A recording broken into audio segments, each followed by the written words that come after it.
Cataphrax is the play. Cataphrax is the play, and there's the castle. Hello, everyone, and welcome to the second game of the week. This is going to be a matchup between Nikov and Land. In the bottom, we have we have Nikov playing as the Byzantines. In the top, we have Land playing as the Mayans.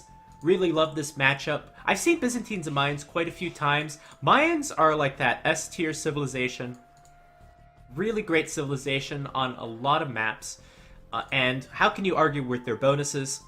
I'm looking at the wrong player, of course. How can you argue with their bonuses? Great economy bonus starting with 1 extra villager. That's great right off the bat. As if that wasn't strong enough, all their resources last 15% longer, so they get 15% more sheep. Their wood lines last longer, they get 15% more gold and stone, and all of that's great. Their boars are 15%, they have 15% more boar. So great economy. They also have access to one of the strongest units in the game, general units. The Eagle Warrior, one of the strongest unique units, the Plumed Archer, and the most common unit, the Archer and the Crossbow, are all cheaper for the Mayans. So all great bonuses, and they wall cheaper. So how do you argue with that? Most civilizations can't stack up to the Mayans, but the Byzantines might be one of them. The Byzantines are they're a pretty balanced civilization, let's put it that way. They have some strengths, they have some weaknesses. I did do a strategy guide on the Byzantines. I always point that out because I really love that video on my channel. You could always check out my channel at any time. There's my plug. But the Byzantines have a pretty decent time against the Mayans, actually. Something about their civ matchup. Maybe it's that their skirmishers are cheaper. Maybe it's that their cataphracts can handle the Eagle Warriors of the Mayans. Maybe it's the hand cannons can be built faster since the Byzantines advanced the Imperial Age faster because their Imperial Age is cheaper. Who knows? Maybe it's the Town Watch upgrade or the building HP upgrade. But the Byzantines, for whatever reason, seem to handle the Mayans pretty okay. I'm not going to say they have an advantage because the Mayans are so strong, but they should have a good shot. So I really would hope this game illustrates that. And let's take a look at the map as well, because that's also important. Nikov can wall here, wall there, and the only problem area, you can wall here, only problem area of his map is going to be walling here. Because that's going to be a big wall if he chooses to complete it. That could be a problem. Interestingly, have the golden and berry bush here. I think this map looks more like Green Arabia than it does a standard Arabia kind of map. Because there's so much wood lines and that kind of thing. So definitely a very unusual kind of Arabia map from what I've seen. Taking a look at Land's map. Land has his gold in a very odd position. I'm not sure where you can have to place a mining camp there, but with the hill, it makes it very awkward. What? What? Most of the stuff that I cast in the Dark Age is pretty automatic. With that said, let's increase the speed just a little bit. But yeah, there's not going to be... Oh, there it is. Oh, shoot. Oh, there it is. Oh my god. I thought he didn't build a lumber camp this game. Oh, there's one thing I have to do. Let me alt tab. There's one thing you have to do. You have to turn the fog of war off. Otherwise things render like that. That is the reason for that. Okay. The lumber camp was invisible for a second. Okay. I thought it wasn't built. Man, I thought we were going to see something very interesting here, but no, it's just a small bug with Capture Age.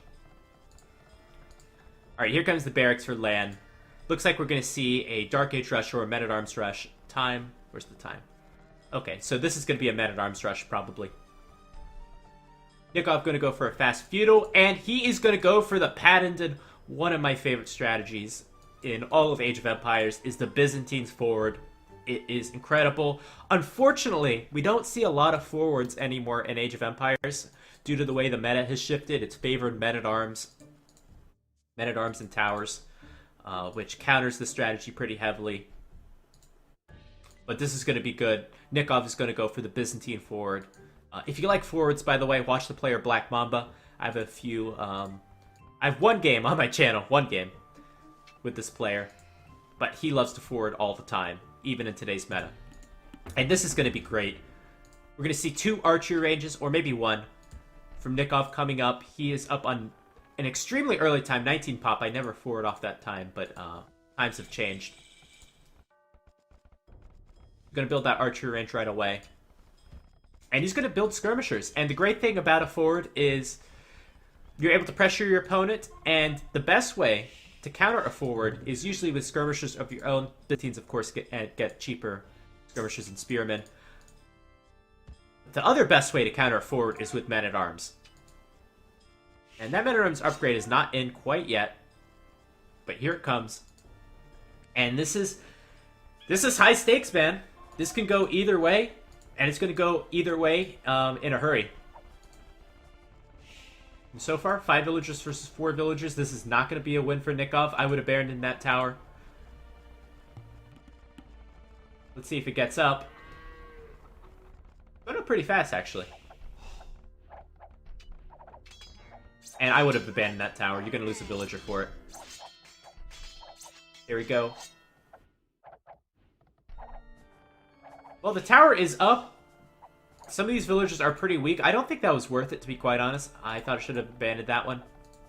Gotta be careful here. Don't want to go into the town center. But mission might already be accomplished for Nikov. He's taken away the main gold of Lan. And unless Lan is going to add some Eagle Warriors or some more men-at-arms, this mass of skirmishers and spearmen is only going to get scarier and scarier. Actually, Lan does have a gold in the back, so that is not good for Nikov. Fletching coming in right away for Nikov. That'll make sure the skirmishers can handle the men-at-arms. I do worry about Eagle Warrior for the Mayans, though.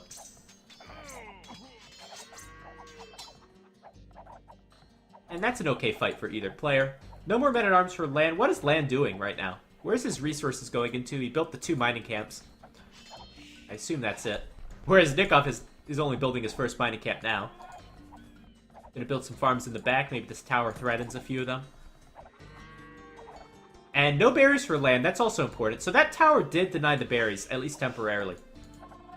And I think Lan's economy is hurting because of that. I don't see any other military units, any other military buildings from Lan because of this investment into the mill, the 2 mining camps, and then having to build more farms because the berries have not been utilized.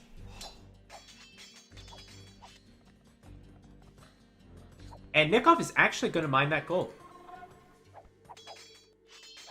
So I think mission accomplished for Nikov. I don't see him getting inside these walls any longer. I think if you're either player, get your eco upgrades, farm up, and head to the castle age.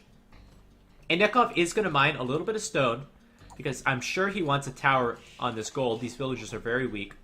Help solidify that position. Maybe a tower here would be great too. So stone is definitely the way to go for Nikov. As far as the economy goes, we're on about even villager numbers. Both players did get their bit axe upgrades. Nikov's now getting his horse collar upgrade. Like a tower. Tower from Lan. I think that's a good tower. Might be a good tower. I think so. It'll keep these archers out. Gonna try to force drop that. And that village is pretty weak. But she's gonna get away. A pretty good tower for Lan if you want to protect this area. However, the tower is coming up from Nikov in this perfect position, and Lan has enough stone for a counter tower, so he should be okay. Don't think he has Town Watch. Let's see if I can do this. There we go. There's his line of sight. So we can see this. This will be a proper defense. Once again, if I was Nikov, I would abandon this tower, maybe build it a little further back.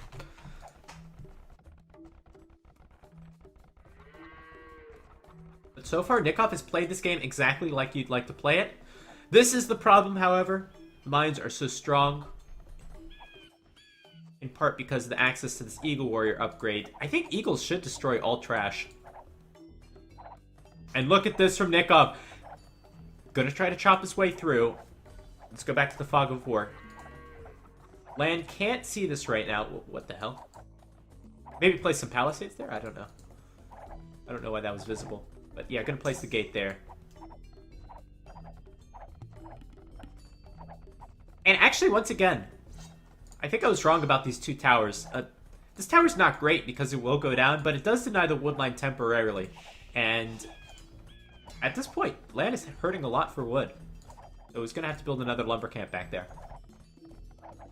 So Nikov's done the eco damage. Have to mention that Nikov does have wheelbarrow and horse collar, but here comes 2 eagles into the base. I don't think 2 eagles can do a lot of damage, and should have waited for the 3rd eagle. Unfortunately, they build so slowly.